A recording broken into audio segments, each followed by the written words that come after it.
It was another quiet night at the office. No phone calls, no messages, nothing but junk mail and overdue bills to keep me company. Seems nobody wants to hire a real private dick anymore, a professional like me. A guy who does the detective work nobody else wants to do. A guy who wears hats and walks around in a black and white world. I began contemplating a more profitable line of work, like politics. We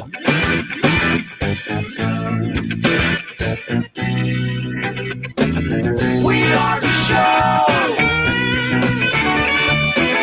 you want to know. It's time to talk to you.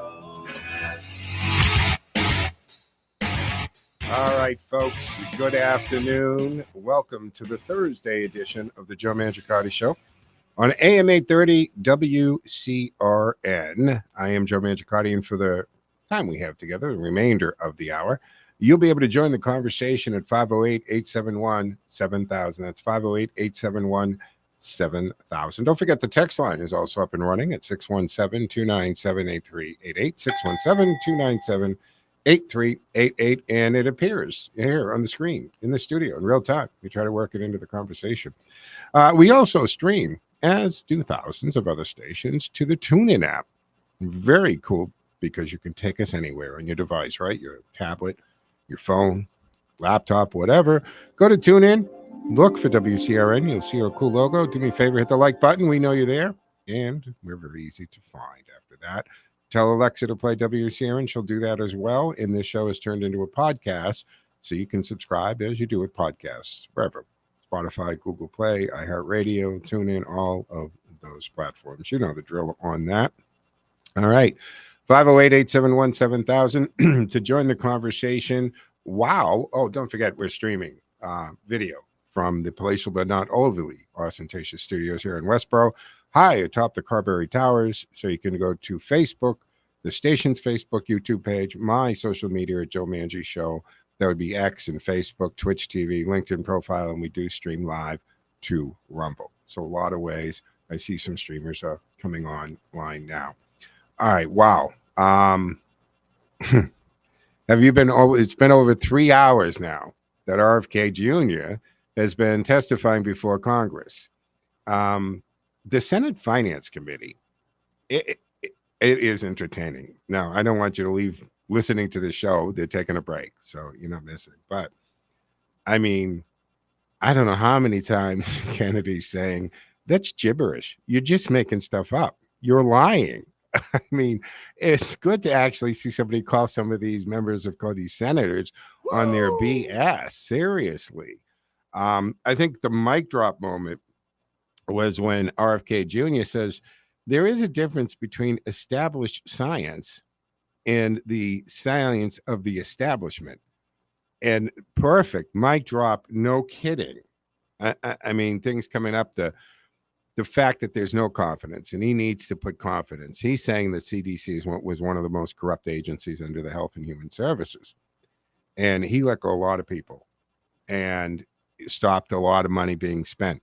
And the thing is, they keep trying to label him as anti-vax. And either they're just not intelligent enough to get it, or they know what they're doing. There's a big difference between being anti-vax and being someone who says, I'm up for choice. I want to educate. I want to put all the information out there and let people make their own choices. That's a choice to vaccinate, not or which ones to do. And I want to get into the difference between what a vax is and what the COVID jab. You wanted to jump into? Yeah, one of the most shocking things that he said in the open committee meeting is that 76% of the American public has a chronic disease. Why is that? Oh, yeah. Yeah, at one point he said we're the most unhealthiest nation in the world. How is that my fault? And it's true. Look, he's a very well-read man. He's an articulate man. And it kind of frustrates me because he has the vocal fold issue that he speaks, and it seems like they take advantage of his inability to speak quickly. I don't think he has any problem thinking quickly, but sometimes a problem speaking quickly, and it's kind of mean-spirited the way they bombard him like that. I mean, you know what it is? They can't listen.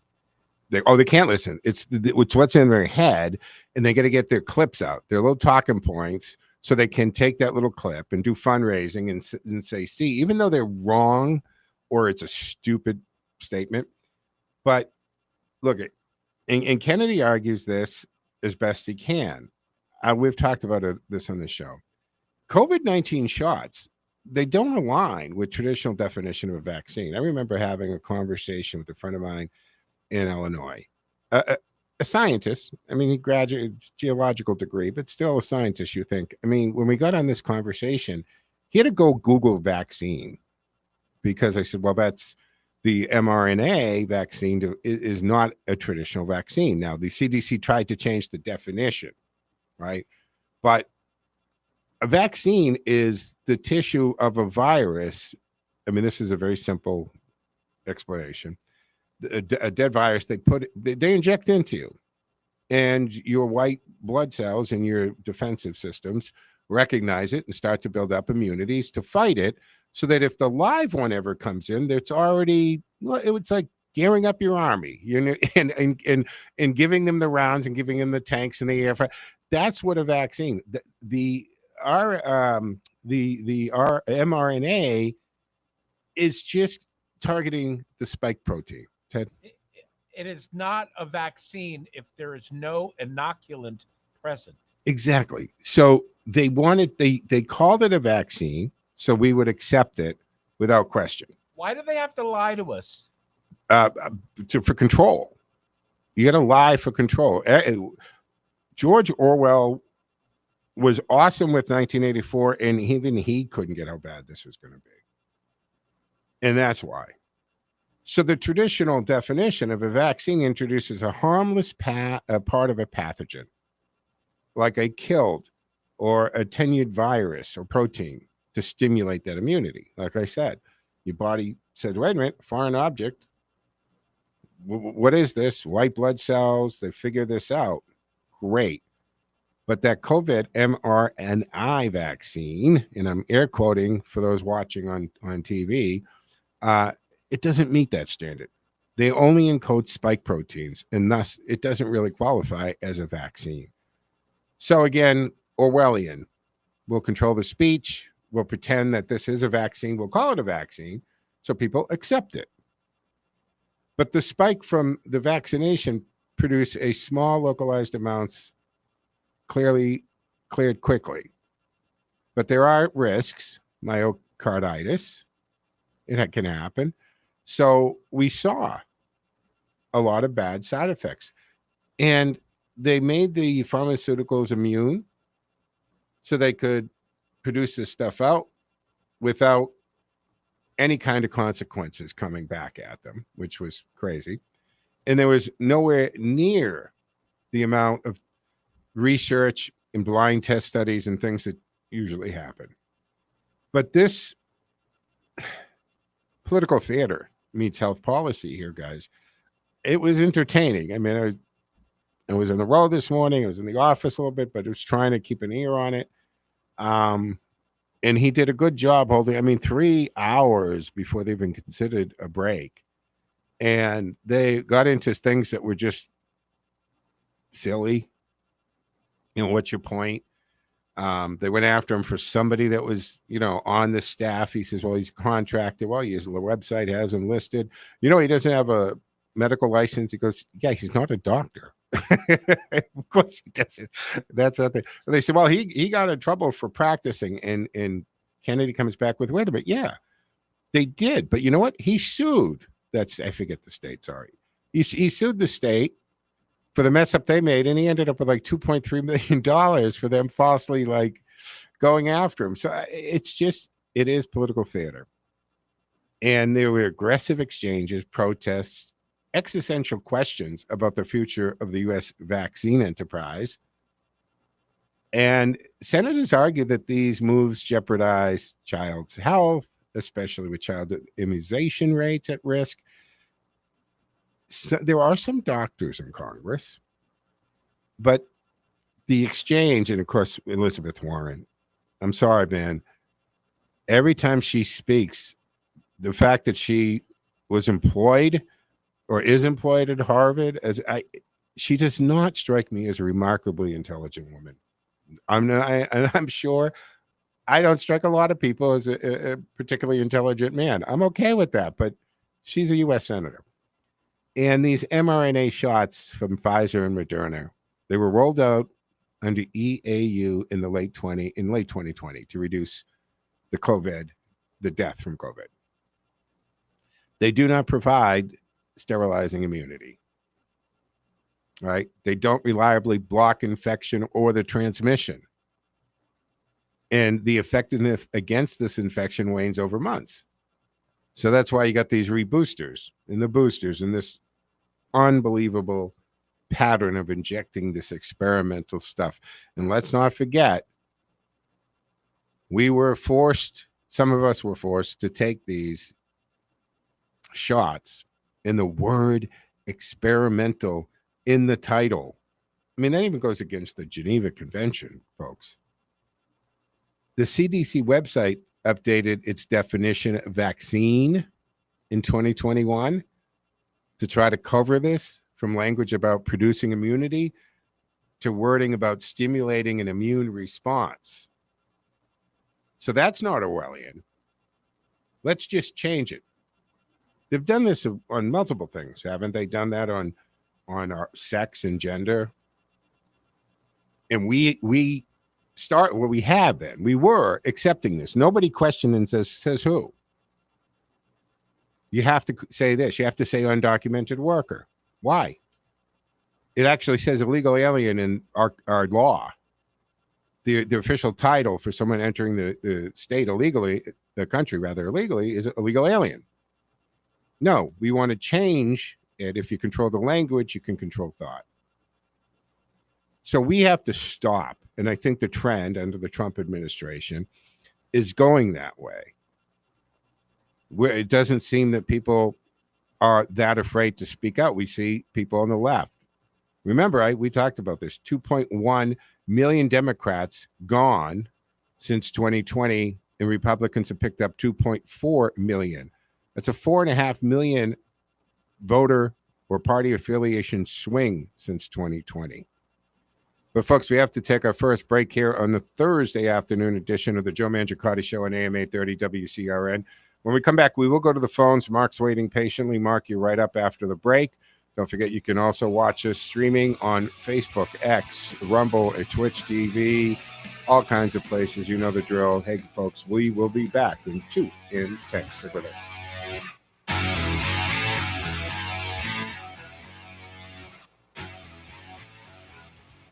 Looking for a fuel and food stop that truly stands out?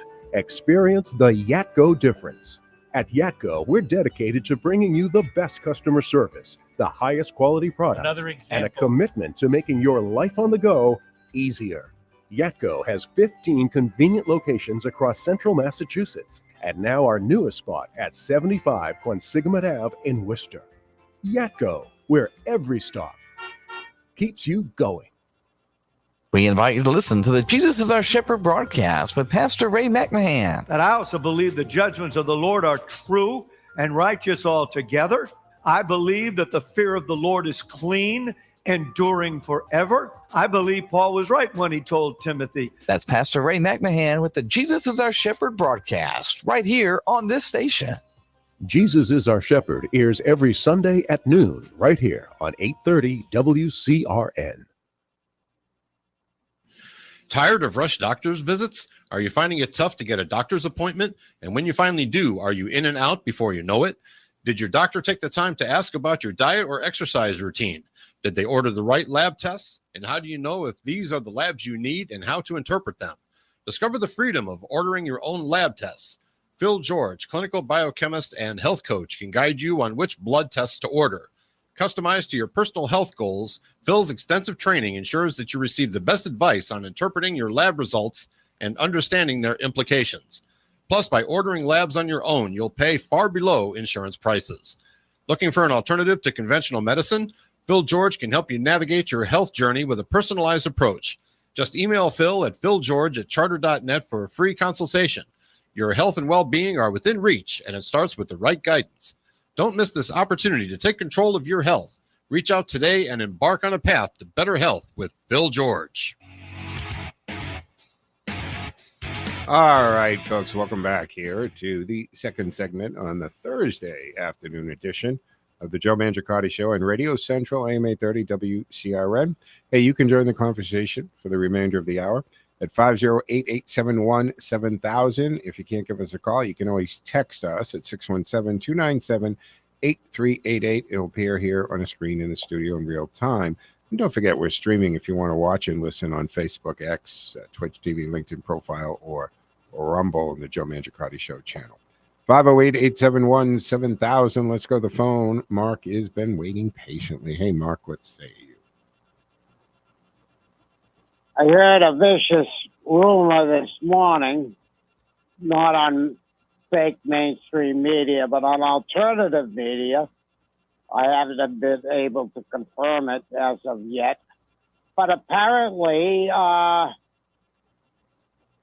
of the past few days, maybe this week, a new directive has come down from Health and Human Services that if you're, for instance, a practicing physician and you prescribe as part of a medical procedure the injection of, let's say, the new COVID-19 booster to somebody's kid or maybe yourself, and lo and behold, 2 or 3 months later, you developed myocarditis, for instance. The doctor or the entity prescribing the procedure of the injection of the COVID-19 is no longer covered under the qualified immunity. So guess what? They're going to be opening lawsuits up the you-know-what from all these ambulance chasers, and because their qualified immunity is gone. I can't confirm this, but this is what I heard, and it's true. It's going to be a big game changer in the medical industrial complex. I can tell you that right now. Interesting, Mark. I have not read that or heard that, but I am not surprised that something like that, because I could see Bobby thank you for the call, Bobby Kennedy doing something like that. But folks, look, multiple studies. Some were done in U.S., Israel, Scandinavia, and reported elevated post the mRNA myocarditis risk in males under 30, clustering within a week after dose 2. And some of the data after the booster. So there's studies on this. We had this. I remember, the high number of funeral directors, undertakers, or embalmers, whatever you want to call them, were saying, my goodness, we're finding these clots that are feet long in the bodies that we've never seen before in people who got the jab. And I'm calling it the jab because it's not a vaccine. And I don't care if you try to change the definition and change the language. You know what I'm talking about. So Israel, NEJM published in Israel data and other cohorts with this found increased myocarditis rates after the BNT 162b2 in young men. CDC safety monitoring and cardiology reviews acknowledge this risk. And risk benefit for healthy teenage young adult males is not the same as for seniors or high risk groups. And we saw people like Governor DeSantis in Florida who read the data and said, okay, this strain, this thing is really dangerous to elderly and those with morbidity or pre-existing conditions. So let's put our energy and effort in this. Let's not, in getting back to Ted's question about lying to us. I mean, the whole 6-foot thing was made up. It came literally out of Fauci's rear end. There was nothing based that on. And I remember this thinking, walking through Price Chopper with the stupid little feet on the tile and little arrows because you didn't want people walking different directions down an aisle for some reason. So, I'm thinking, what the hell is 6 feet about? And I never stood to it because it made no difference. If it's airborne, it's airborne. And then the people who, with that sanctimonious attitude, if they got the again, air quotes, vaccination, in other words, the jab, and you didn't. Well, wait a minute. If you've got it, why do you care if I got it or not? Because that's how a normal vaccine works, guys. So there was. Oh, I think you mean a real vaccine. Yeah, a real vaccine is how that works.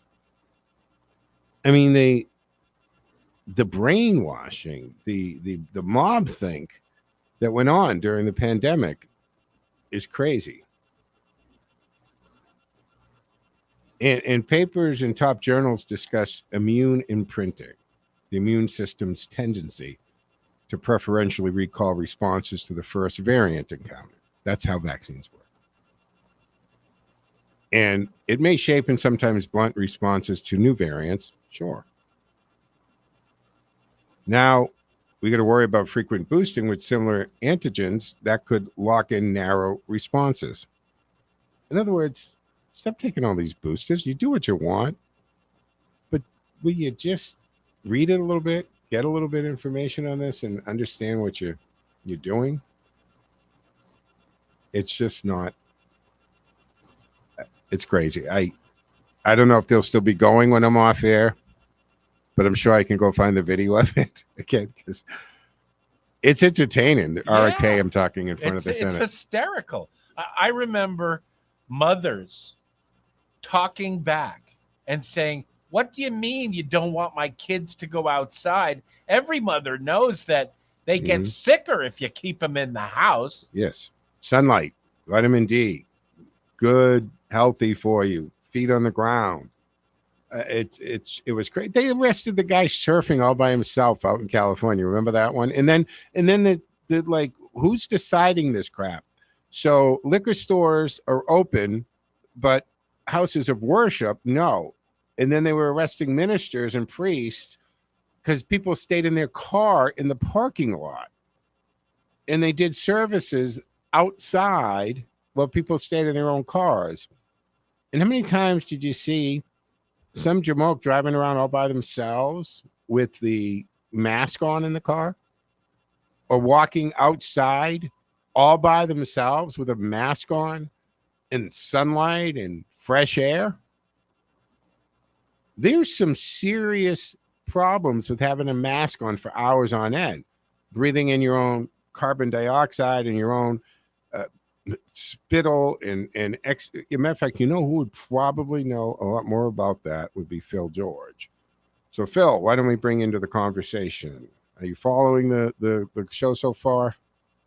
Yeah, I have. Actually, I was gonna bring something else up, but one of the things I was gonna mention about the mask. The other thing is they're finding out that the mask is coated with a bunch of stuff that you're breathing back in, a lot of plastic and stuff. So you're also getting that. And the other thing is it's also just interfering with your normal respiration. So that's the other issue with that, Joe. Yeah. Common sense tells you that, right? Put a mask on for a couple of minutes. Tell me if your common sense doesn't kick in and say, well, this can't be good for me. I mean, instantly. Right. Right. No, obviously, they were banning people from going to the beach. But the other thing they could have, and maybe RFK said there's other, or Robert Malone or the other scientists, the frontline doctors in there, that they could have dropped the vitamin D out of a helicopter, and that would have done much more than the vaccine was, because just a little biochemistry. So vitamin D is really, really important in terms of any type of an antiviral. And they did studies, and they found that with people with vitamin D levels below 40 international units had a much worse outcome in terms of hospitalizations and everything else. So all they had to do was basically raise the vitamin D, and obviously we're in the northeast, Joe. So we're not getting a lot of sunshine out here. But we can take a supplement, can we not? Yeah. That's what I said. They could. I take vitamin D every morning. Yeah, just give the vitamin D. Have you take it? Just by raising that, you want to build up your immune system, because we all are exposed to. Well, Joe, you must know people that get sick all the time. Other people, they never get sick, right? Yeah, I'm one of the people that when I get sick, man, it's bad. But I don't really get the colds. I don't get the colds. I don't get that stuff. I mean, I get major serious issues when I get sick. But what's the whole thing with ivermectin? Why did they demonize this? The thing that's been around 40, 50 years. It's used on, why? Because it was cheap and available? It's the most research. It's the most research because they give it for parasites in Africa, and they've been doing that forever. And that was, obviously, it's all about the money, because they couldn't patent it.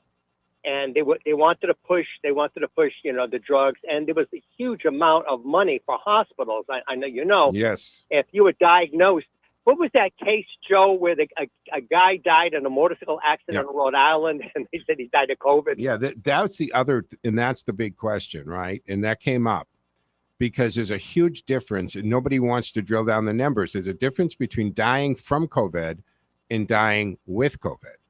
And people who are dying from other causes, heart conditions, motorcycle accidents, car accidents, even suicide, who happened to be tested positive for COVID, said, oh, they died from COVID. Here's your money.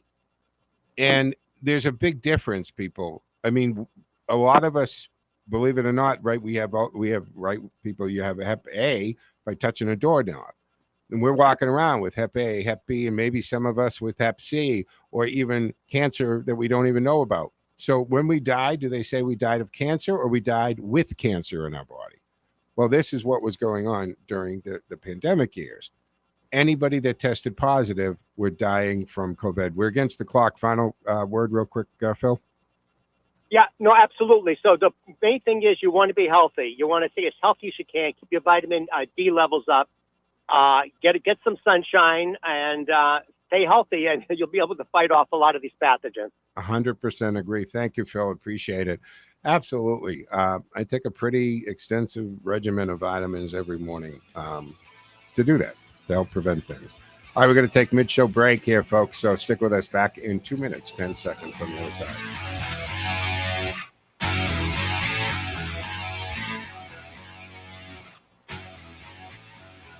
Time now for the forecast from the Boston Independence Group Weather Center. Call Jerry Doherty today at 877-772-1776. Retirement is within reach. I'm meteorologist Sherry Spear, and here's the latest Boston 25 weather on Radio 830 WCRN. Nice weather ahead today. We've got highs in the upper 70s and lower 80s under mostly sunny skies. Tonight, clouds will increase, and after midnight, we do have the chance for a spot shower. That will last us through about 8 a.m. on Friday, and then most of your Friday looks dry and partly cloudy. A little more humid, though, with highs in the 80s. I'm meteorologist Sherry Spear, and you can hear Boston 25 live from the Morning Drive weekdays on AM 830 WCRN.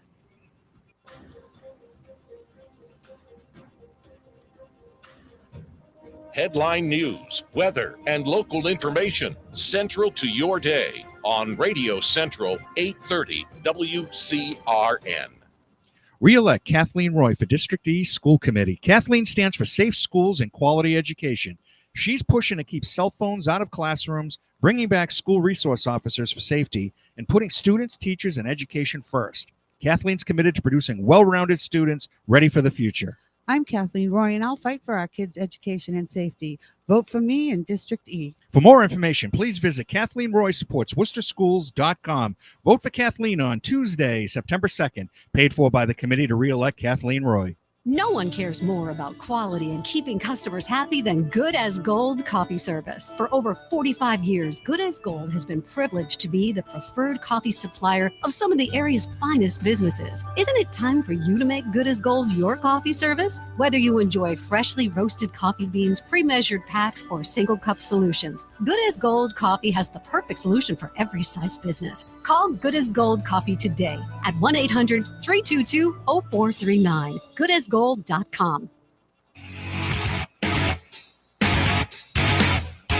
All right, folks, welcome back to the second half of the Thursday afternoon edition here, the Joe Mangiacotti Show on Radio Central, AM 830, WCRN. Reminding folks, coming up October 5th will be Pet Rock. It's been just over a year since Teddy Goodpup passed away, as you know. It will be the second Pet Rock. He was there every year of his life, but we will have Teddy there, actually. He'll be at the WCRN booth. We're bringing his ashes. And Pet Rock will be in Lancaster again. We'll post information on that. That is coming up. 508-871-7000 to join the conversation. Don't forget, we do stream from the WCRN studios on our Facebook page, YouTube channel, and on my social media platforms at Joe Mangie Show as well. Let's go to the phones. Ken has been waiting patiently through the break. Hey, Ken, what say you? So, Joe, you're going to be near where I used to live? When? Well, Lancaster. Lancaster. I was right at the border between Bolton and Lancaster. So okay. What you're describing, I was like 3 to 4 miles. Okay, yeah. October 5th we'll be there. Nice. WCRN will have a table there, and they'll have all the functions they do. Look, they have pretty good stuff there. You know, they got the contest with the dogs that look most like the owners. They've got the different obstacle courses and talent contest. It's a fun time. You should come on down, Ken. Yeah, visit the old haunts. I think I went once. Let's say 5 or 6 years ago. My current dog. So, well, actually, hang on. I didn't go to Lancaster. I went. No, you've had it at Hudson, haven't you? No, it's been. You're thinking of Wolfstock was in Hudson. Okay, all right. Pet Rock used to be at the Grafton grounds on Route 122, Grafton Street, just on the Worcester Grafton line. Then it went up to the Scandinavian Social Club for I think 2 years. Yeah, and there was 1 year. I mean, I got off because I was doing weekends. Got up there, and 5 minutes after I get there, the skies opened up. It stunk. It was a good location, but I don't know. Pet Rock didn't seem to like it that much, but they like this Lancaster thing. I think this might be the third year there. I've had the same thing happen to me at SAC. Oh, really? Maybe there's something about that location. Yeah. It was a company gathering. But well, I mean, they had the they had the pavilion and they had the liquor. I mean, I liked it. It was, we grabbed a drink and it got to the booth, but whatever. Lancaster's fine. But we'll be there. And like I said, Teddy Goodpup will be there in spirits. There you go. So, I go downstairs for lunch. Whoa. Oh, you had the Senate hearing on? Well, the go-to for me is Newsmax, and of course they had it. And I think they're going to do very well with more hearings. And there's going to be tons of hearings this fall, which is going to be wonderful. But this one was way over the top. Contentious, right? I've ever seen. I mean, Kennedy you don't know what you're talking about. You're lying. That's gibberish. You saw the beginning of it. So I saw the last hour when they were just way over the top. You think back 30 plus years ago, not 35 now, when a high-tech lynching was coined. This is way beyond that. This is a crucifixion attempt, at least. Yeah. But he's over the target. That's the bottom line. Oh, they did not. I mean, relentless. In some of it was just stupid that they were going and trying to drill home on these things that made no sense. And you could see his frustration. And again, I think that they they should have the decency to accommodate his speech issue. Like I said, I don't think Bobby Kennedy has any problem thinking very fast. I think he's a highly intelligent, well-read man. but they kind of took advantage of his physical speech issue. Maybe in the early, what I saw, he never had more than 2 seconds to speak. Oh yeah, they were cutting him off. was That's what I'm saying. completely They out. should have shut up and let the man answer, but they don't do that with anybody, right? And then they start with this crap with the reclaim my time. Well, wait a minute. You don't want to have a hearing. You just want to grandstand. You just want to get your clips and your sound bites, and you don't want any pushback. You don't want them to actually answer the question. And they just didn't let him. It takes him a second to say something, and that's what I mean by that. They didn't let him speak. They jumped in and down his throat before he was able to get anything out. So I started watching smack in the middle of Pocahontas. Jeez. Oh, and it's been a long Isn't she time since they just- streamed at the television. Oh my But God. it was just like, how could you not? I mean, she just doesn't. I'm like, wow. And we keep electing her. We keep electing her. Not me. Yeah. Well, I don't, but we as a collective. But do. I explained why. Half of the voters for her don't want to.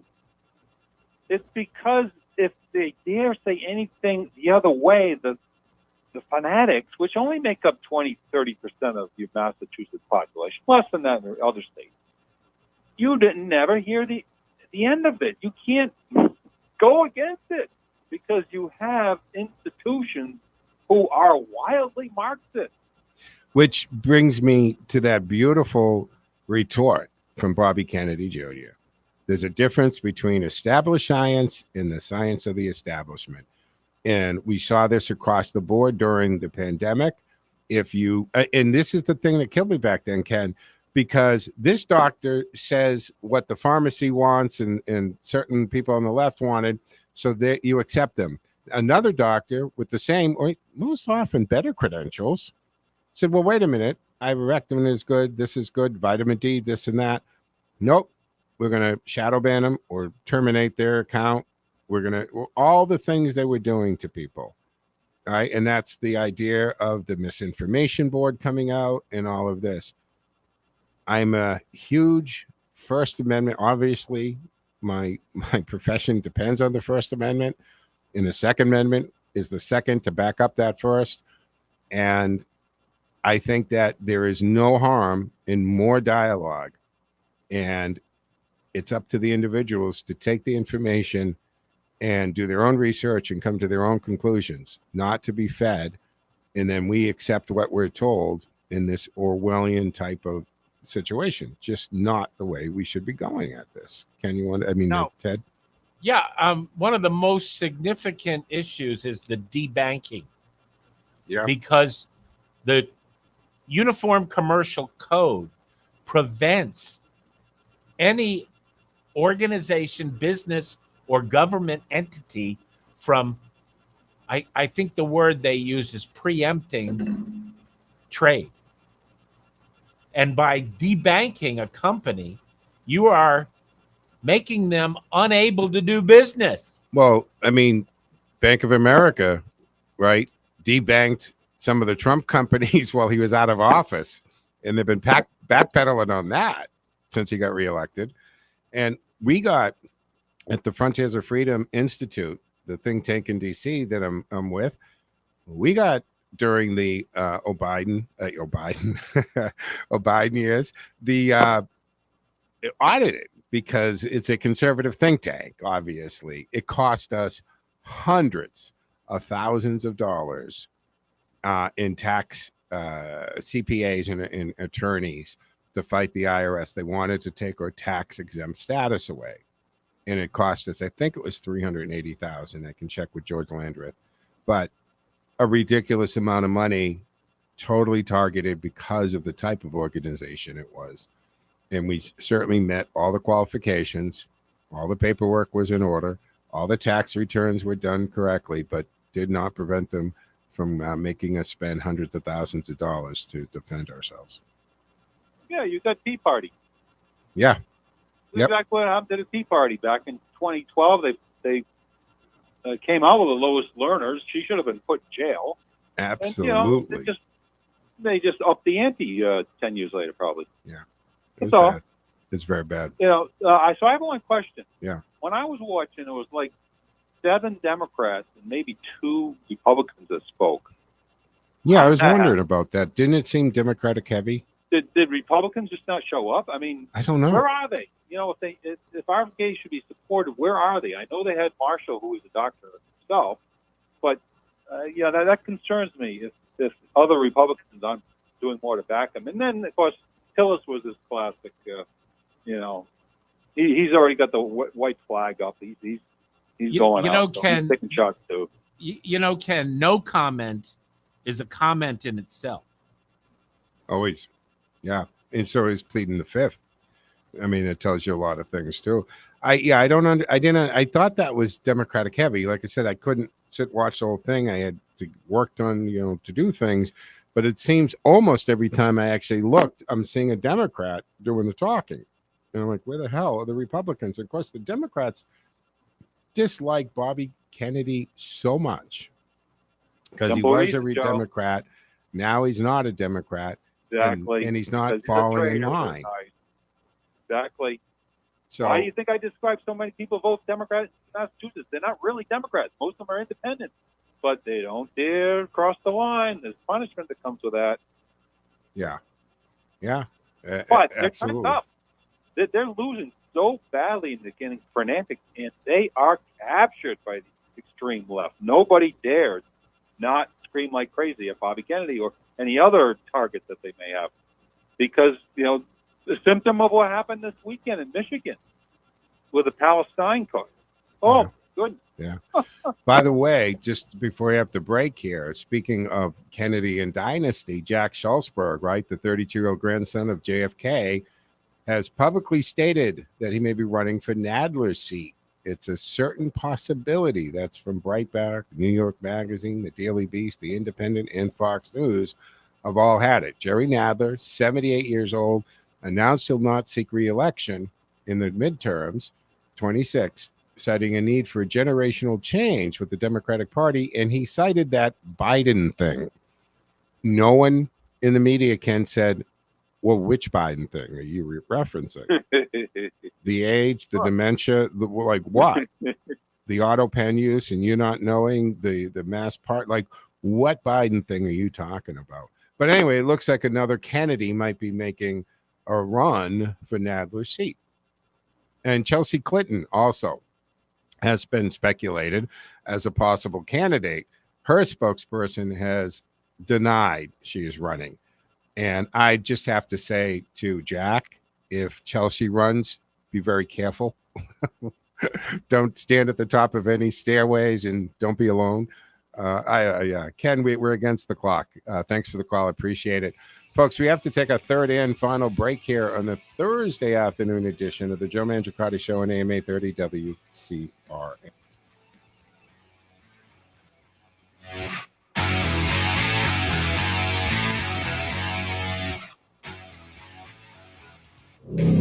This October, Polar Park presents Boo in the Woo. The adult version is a haunted restoration tour with zombie-infested locker rooms, eerie tunnels, and decaying batting cages. Join us if you dare. But don't worry, children can enjoy the weekends with Boo in the Woo for kids, with pumpkin decorating, carnival games, and family fun for all ages. Get your tickets now at polarpark.com/boo. This October, it's Boo in the Woo, just for you. This is Jerry Doherty, host of Making Money Last. As some listeners know, I have a pretty famous sister. Her name is Jill Doherty. Jill has had a remarkable 50-year career in journalism. She spent 3 decades at CNN. She was a White House correspondent, State Department correspondent, managing editor for CNN Asia Pacific, and spent almost a decade living in Russia as CNN's Moscow bureau chief. Wolf Blitzer said Jill Doherty understands Russia and Putin better than anyone I know. Today, Jill is at Georgetown University, and she's written a new book, My Russia, What I Saw Inside the Kremlin. And on Friday, September 26th, I'm sponsoring a special book signing event for Jill at the Hanover Theater in Worcester. Jill will walk you through her 50-year relationship with Russia, beginning as a college student at the University of Leningrad, to her personal relationships with Mikhail Gorbachev, Boris Yeltsin, and Vladimir Putin. She'll discuss her time at CNN and countless interviews with U.S. presidents and other world leaders. And following Jill's talk, there'll be an open question and answer period moderated by former Congressman Peter Balut, followed by her book signing. This event is completely complimentary. It's sponsored by my company, Boston Independence Group, but seating is limited, so be sure to reserve your spot today for this memorable evening by calling 877-772-1776. That's 877-772-1776.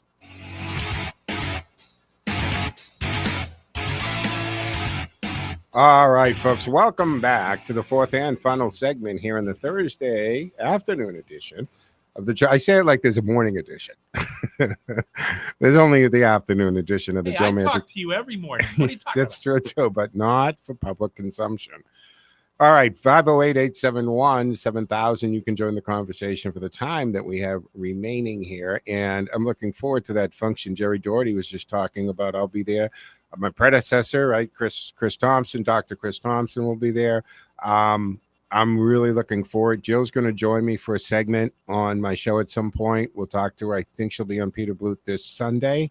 So, and just a fantastic career. Now, because I'm a little bit of a skeptical type of guy, and I look at Jill's background and I'm thinking either was she a spy or how many times was she approached by an intelligence agency?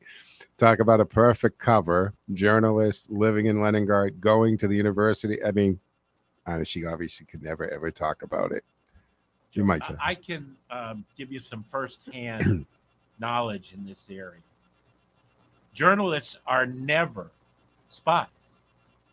Journalists speak to spooks because that's where they get their leads and information. True. And the spies and the spooks use journalists as useful idiots to verify or dissuade others from doing things. Yeah. You got to look to things like a lot of the sports figures or people in business. Those are usually the spies. What was James Bond? International importers or something like that. But anyway, look, I got to get on this before, because I'm not on Fridays. The Carr brothers are in tomorrow. What the hell is going on with this Massachusetts flag change? Who thought that we should change it right now? The Massachusetts seal, which is on the state flag, and the ens petit placium sub libertarian quantum, which is by the sword we seek peace, but peace only under liberty, I think serves us fine, right? Now, this was written in 1659 by Algernon Sidney, an English politician and philosopher, adopted by Massachusetts in the 18th century. And now critics argue, oh, well, it symbolizes colonial conquest and violence, especially given that it is placed above a Native American figure on a seal with a sword above the figure's head. So is a star for the Massachusetts being a state. What is this? And then these proposed, I think 1,150 people submitted stuff. And it looks like people who worked for the agency that did the Cracker Barrel redesign. Very minimalist. It's not this character in our state flag. I mean, that seal's on half my documents because all of the different licenses and stuff I hold to the Commonwealth. Leave it alone. But since 2018, we have people in the community calling for this change, arguing that the symbol glorifies colonial violence and marginalizes Native voices. Native voices are all around us in the names of our towns and rivers and lakes. We paid homage to the Native Americans in many, many ways. So in 2021, Massachusetts created a special commission to review the seal in the motto, and then voted in 2022 for a comprehensive redesign. Ted? You know, it's embarrassing to say it, but Governor Charles of the Commonwealth was the one who sponsored this activity. I can't be surprised at that. Then public support group. Where were the voices to say, no, leave it alone, it's fine, you don't have to do this? Dozens of towns passed resolutions backing the redesign. And then last year, the legislature established the ongoing Seal, Flag, and Model Advisory Commission. Oh, can somebody tell me if they got paid to sit on that advisory? Was that all volunteer? What's the deal there? Chaired by officials and indigenous leaders to collect public input and create design recommendations. 1,150 public design submissions. 3 finalists per category. Sail, Flag, Motto have been selected and will soon be screened at 6 public hearings statewide. I put the designs on, I think, my Facebook page. But no, can we just stop this? Can we get some voices? I mean, if you want to go with, drawn waves and a star and blue and white, knock yourself out. But I don't want to change the seal, the motto, or the flag. These things are motivated by one thing, and that's compensation. Compensation makes the motivation, as Jerry Doherty says.